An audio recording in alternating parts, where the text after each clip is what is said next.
Here we are at the end of round 10. So we're just going to go ahead and join with the slip stitch to the first stitch of the round and chain 2. Now for round 11 through 24, you are just going to half double crochet in each stitch all the way around. But there's a little twist. Now instead of just joining and continuing in the round, you're going to join and then turn. And the purpose of that is to keep you from having a sideways seam. So when we're doing the increases on the circle, you can kind of see the seam that we've got going right here. If you continue to not turn on your hat, you're going to have a curved seam in the back.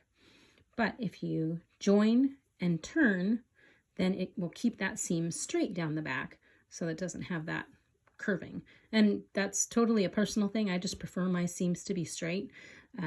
But I will show you how we're going to join and what that's going to look like, because it's going to make the first stitch look a little bit different on the round. So we're just going to go ahead and half double crochet into the same stitch like we were doing before at the beginning here, and just all the way around half double crochet. I'll meet you at the end so we can close this off together and start round 12 together, and you can see what that looks like. We have made it now to the end of round 24. I'm going to join with the slip stitch right here. Now we're working our very last round. This is the only round that we are going to do in single crochet.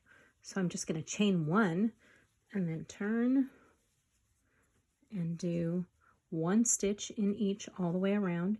You can leave it as half double crochet if you prefer that look. I like to add a round of single crochet because it kind of makes it a little tighter there at the bottom to give you a firmer brim.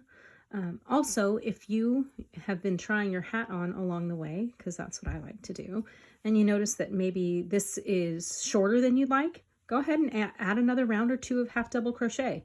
That is the beauty of crochet. You get to personalize it, make it however you like. I like it so it just kind of covers the top of my ears. I don't want it to cover my entire ear because then I can't hear. But then there are those who don't like, you know, in the winter, you don't like wind rushing in your ears, so you want it long enough to cover all of your ears. But we are just going to crochet in each single crochet all the way around. I'll meet you at the end and show how to fasten off and weave in that tail, and then you'll have a completed half double crochet beanie. Here we are at the very end of our very last round. It's kind of hard to see because it's that dark yarn, but I'm going to just do a slip stitch into that first single crochet, and we are done. So here I'm going to cut my yarn, leaving a good 6 to 8 inch tail. I usually go longer and then trim it shorter once I've looped it in. And you're just going to loop over and pull through that last one. And there you go, it's closed off. So next we are going to get a yarn needle. I actually end up using the ones that are for plastic canvas a lot, because some of those yarn needles have a really big eye, bigger than necessary, I think. But I like the canvas one. And I like to do, I'm not sure how well you're going to be able to see this, an invisible join. You go through, so here's the first stitch right here, and I go through not the top of the one next to it, but the top of the one after that. So the second one over, you see that little V? I'm going to slide it through there, and then I go back down into the first where the slip stitch is. It looks like it's a faux chain. It just gives it a nice, solid, smooth piece. You don't end up with the bump that you normally have. It looks like it's just one even edge. And then once I've done that, I'm going to come here to the inside of my hat, and I'm just going to weave this back and forth through a couple rows to make sure the tail is secured. It's not going to come undone or unraveled. I just like to zigzag it back and forth. Some people will just take it and run it diagonally one way, but that just makes me nervous that it's going to pull out. That's why I like to I would like to make at least a Z, if not an extra little zigzag back and forth. But there I've just made a Z. I went down, up, back, or I guess I made a W this time.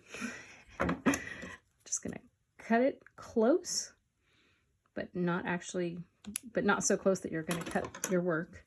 And then just kind of stretch it out. And now you have a finished hat. So you'll see the back and forth gave us a nice straight seam down the back, whereas on the crown of the hat, it kind of did a little curve off to the side, but then we went straight down the back part. And now we have our finished half double crochet beanie. I hope you enjoyed the finished product. I know I sure do.